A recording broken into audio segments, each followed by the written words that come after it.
Muito bem, nós estamos de volta com o nosso programa BH Todo Dia, aqui no canal Viver Brasil. E hoje, dia 3 de agosto, lá atrás, em 1988, na chamada Constituição Cidadã, a gente teve um dia muito importante. Mas quem vai contar pra gente esse dia, dessa importância com mais detalhes, é um dos nossos convidados, o nosso professor de História, o Rafa, que está aqui com a gente. E eu queria que você voltasse no tempo aí, para explicar desse dia, a importância desse dia pra gente. Olha, esse dia ele serve para duas coisas. Primeiro, não há como olhar para o passado e o retrovisor da história sem comemorar o que merece ser celebrado. Foi um marco positivo, uma vitória menor para jornalistas, mas maior para a sociedade, no sentido de artistas, de músicos, de todo tipo de ser envolvido com o pensamento. Professores, Professores, pesquisadores, cientistas. Mas há o segundo lado, que é o lado de que no dia seguinte da celebração, ou no momento seguinte da celebração na história, Tocqueville já dizia que o nosso papel da vigília é permanente. E a democracia só funciona, segundo ele, se assim o for. E, bom, passados os anos, jornalista, cientista político, historiador, ele não é bom de números, mas os que ele aprende, ele cria interrogações. Então, como a história é cíclica, e pensando em liberdade de imprensa, em liberdade de expressão, nesses dados que você conceitualmente apresenta, um dado me chamou a atenção ao saber do tema do programa de hoje. Tempos atrás, e quando eu falar tempos atrás, uma década em média, a gente representava a sexta maior economia do mundo. Em 2021 a gente representava a 13ª. Há uma queda, mas digamos que não há o despencar. Não saímos de sexto e fomos para 30º. Agora, nesse mesmo espaço de tempo em que economicamente a gente fez essa mudança, a gente saiu da posição de número 31 em 180 países, em índice de qualidade para a liberdade da informação, visando jornalistas e todos aqueles que expressam pensamentos. Saímos do 31 e fomos para o 111. Puxa vida. Aí eu me pergunto, pera lá, economicamente a gente não mudou tanto. Agora, o que aconteceu para a gente sair de um nível saudável, que é 31 em 180, você não está tão mal, a gente foi para o índice restrito e depois a gente foi para o índice grave. O próximo é o da Venezuela, que é muito grave. E o subsequente será a Coreia do Norte, Síria, Turcomenistão, enfim, assim, a gente vai se misturar num bolo que me chama a atenção para o fato de que superar a censura constitucionalmente é importante, mas na prática, se essa vigilância e essa utilização constitucional não for cotidiana, eu entendo que cada vez mais a gente vai perder capital intelectual, porque como professor, os meus alunos já começam a projetar em qual país eles vão querer viver. E se você vai nas comunidades, o mesmo sonho. Para onde vou? Justamente porque aqui dentro parece que pensar cada vez mais desagrada, cada vez menos é estimulado, e não me refiro ao governo X, Y ou Z, me refiro ao conceito. Tá. Legal. Eduardo, vamos voltar um pouco no tempo aqui, 1988, a Constituição. Você chegou a ser censurado? Você trabalhou sob censura, Eduardo? Como é que foi isso para você? Eu comecei em 77, Rádio Guarani, Diário da Tarde.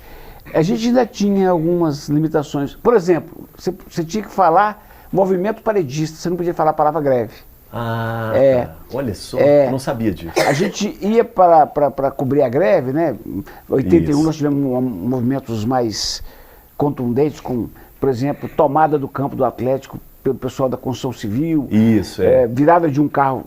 Eu era menino, não podia ir para a escola. Nesse dia nós ficamos em casa, eu achava aquilo estranho. Eu mesmo fui vítima de um cavalo da PM que deu uma trombada em mim mesmo. Estava doido para fazer uma transmissão, e quebrei óculos e tal, algumas coisas. Mas não podia falar greve. Não podia falar greve e tinha algumas recomendações sérias na hora que você saía para para fazer determinada cobertura.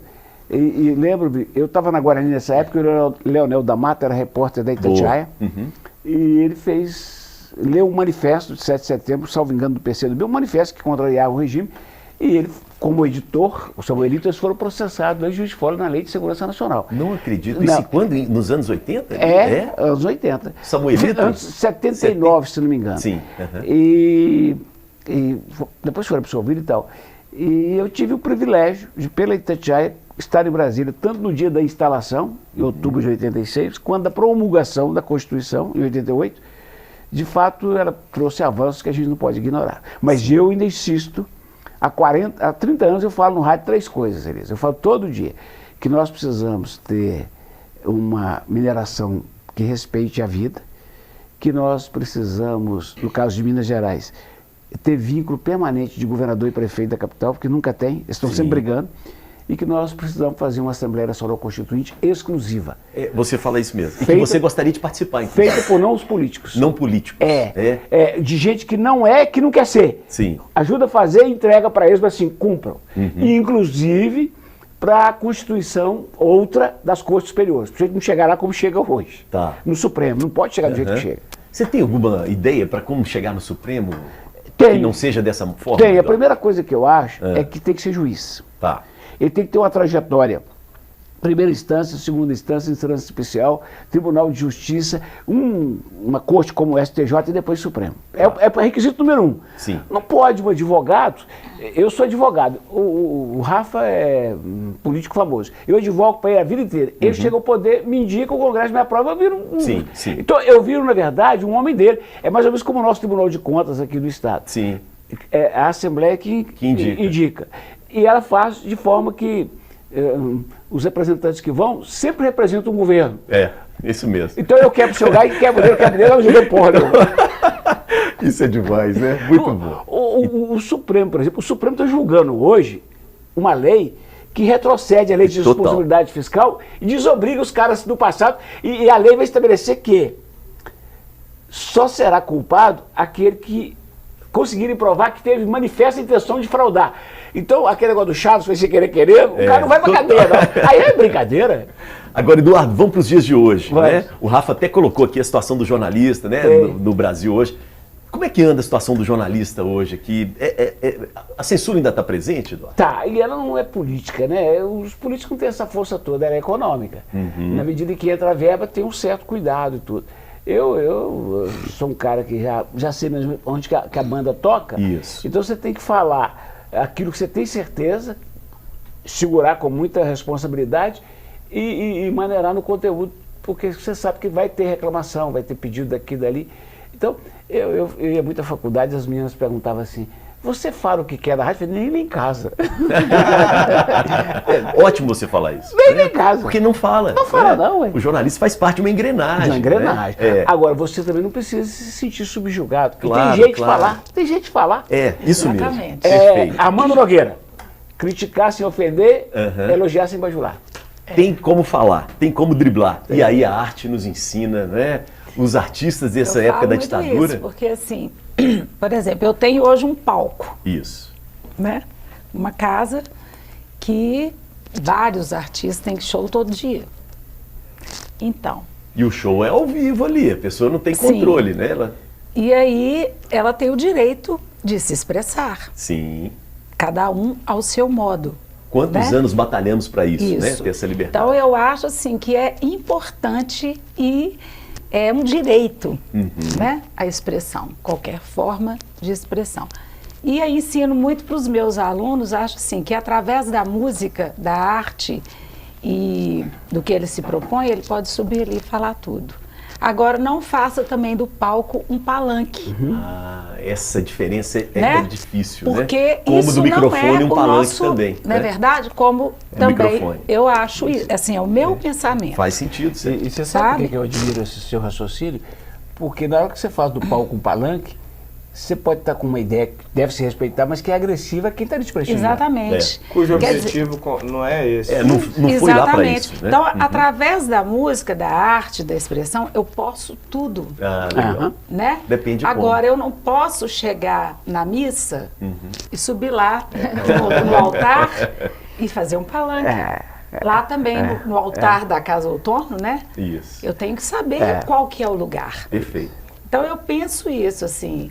Olha que interessante você está falando, né? A Casa Outono ela é uma casa que tem uma linha, né? Tem um editorial, né? Uma linha editorial, como as empresas de comunicação também têm, né, Eduardo? Eu acho que falta, às vezes, essa percepção, né, do jornalista de saber onde que ele está, né? De fazer essa leitura. Mas isso demanda tempo também, né? Eu penso muito, assim, que o mais importante é a gente ser. Tá. É o como eu me comporto.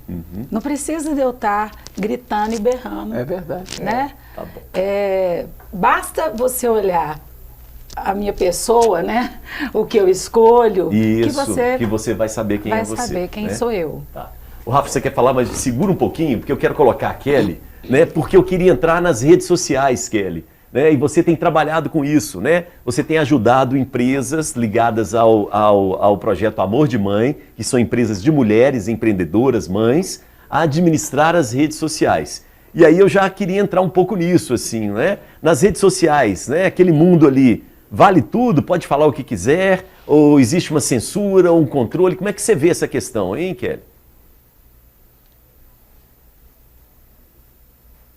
Acho que você tem que abrir o seu áudio, seu microfone. Kelly, desculpa, ele está fechado. Aí, vamos lá. Agora melhorou?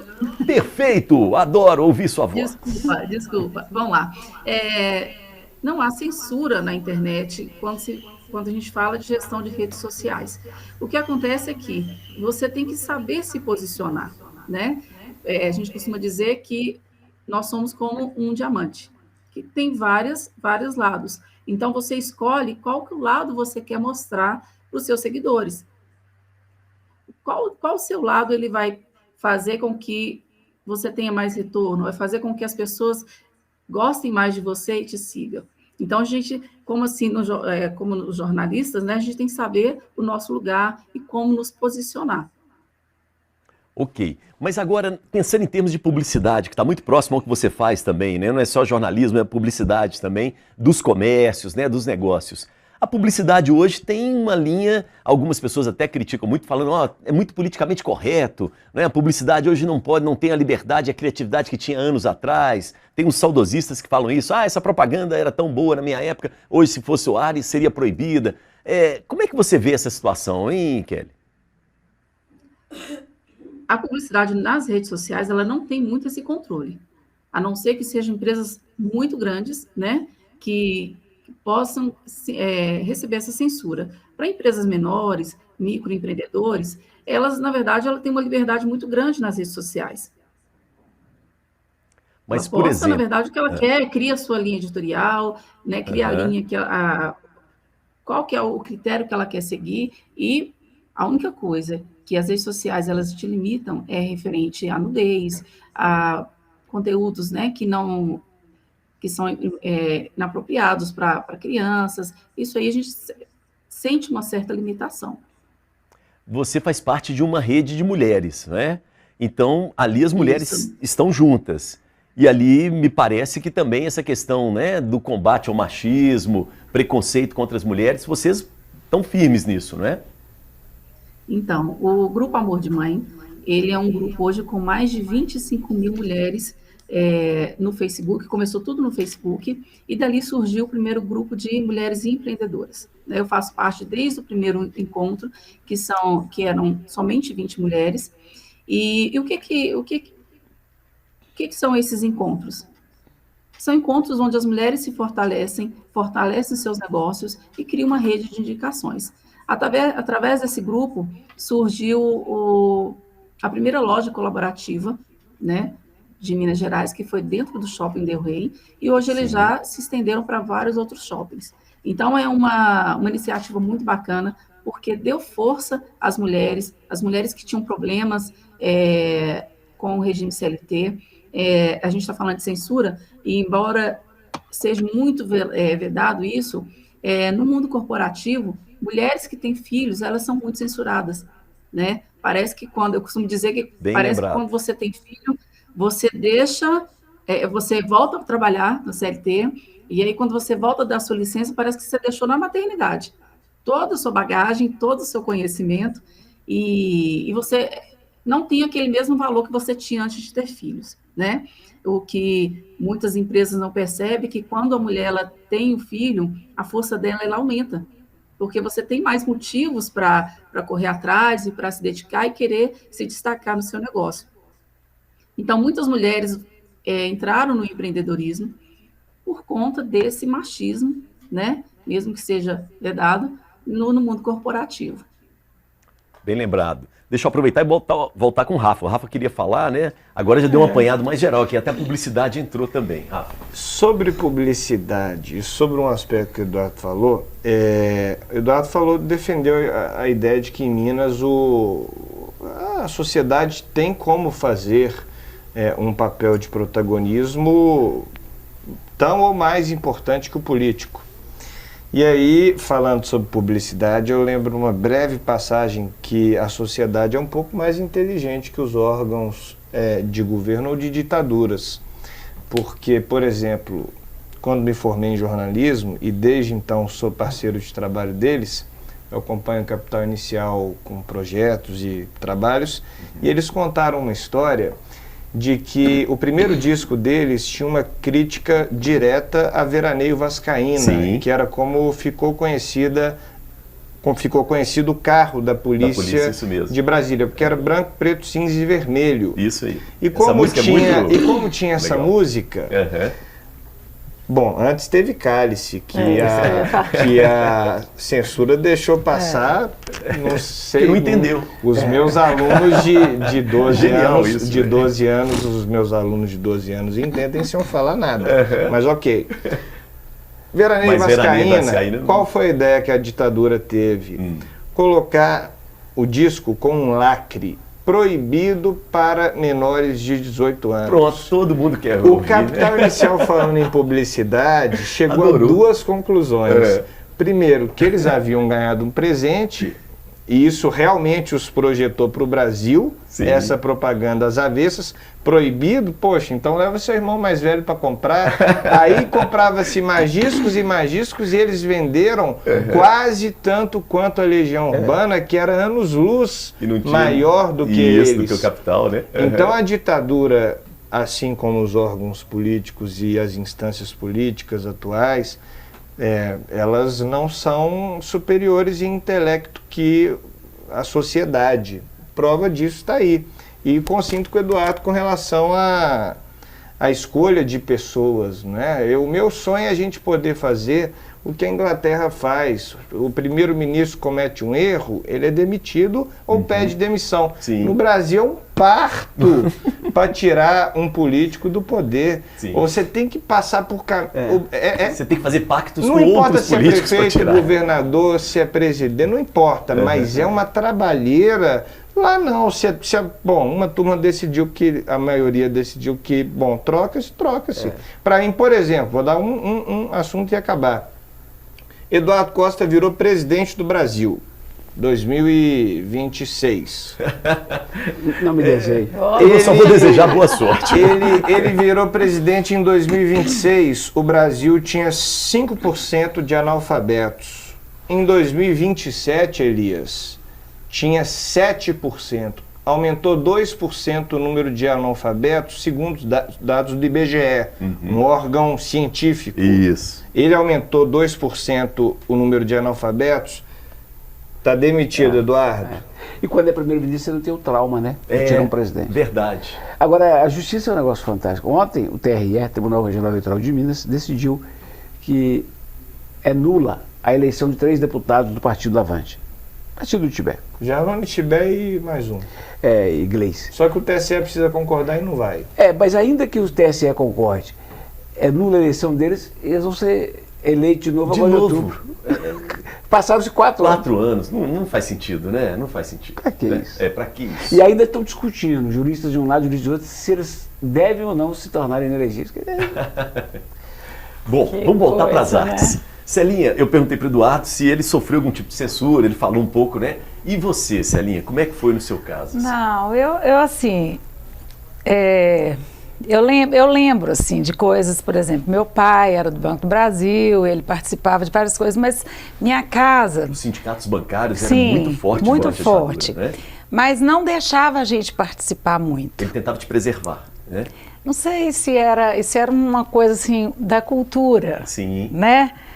As mulheres ficam em casa estudando normal para ser professora e casar, né? Isso fazia parte da cultura. Então não deixava a gente, tanto que assim, para eu ser cantora, eu vivi uma censura assim dentro da minha casa. Sim. Por mais que ele saísse para participar, né? Do sindicato. Essa coisa toda. Mas a gente dentro de casa, a mulher era muito. Essa história aí, a gente era muito reprimida. Você não podia participar de nada, não. Mesmo sendo de uma geração que sofreu menos do que a Emilinha Borba, por exemplo, cantar, quando ela começou, também devia ser algo promíscuo. Não, um ambiente muito. promíscuo. Sim. Minha mãe adorava, então assim, a gente estudou no Conservatório em Montes Claros, estudamos música, mas para tocar piano em casa. Em casa. Em casa. Violão, que sou eu que gosto, era meio proibido. E o violão é um instrumento O para tocar no violão, bar. desde a Chiquinha Gonzaga, ele era proibido, né? Ela era pianista. Mulher não pode tocar. Mulher não podia tocar violão. Então, mas eu gostava do violão e eu gostava da música popular. Saía muito para tocar, mas muito escondido. Isso. Eu tive que, sabe? Essa censura, né, da sociedade, né? Sim, e tinha isso mesmo que ele está falando, e isso era muito sério, sabe? Eu já sofri, não dá nem para contar, assim, muita coisa, né? Aí na noite. Hoje, como é que está a situação para as mulheres na música? Como é que você vê isso? Eu acho que hoje está todo mundo assim, eu acho que primeiro essa força, igual ela falou, assim, da união, da né? união, né? Ela é muito importante, muito mesmo, porque a gente realmente se une e vai para um outro lugar, né? Tem até um termo, né? O coletivo, né? A turma de hoje usa esse termo, né? Eu mesmo tenho um bloco de carnaval hoje, que é um bloco feminino, né? Que chama o Bloco das Mimosas Borboletas.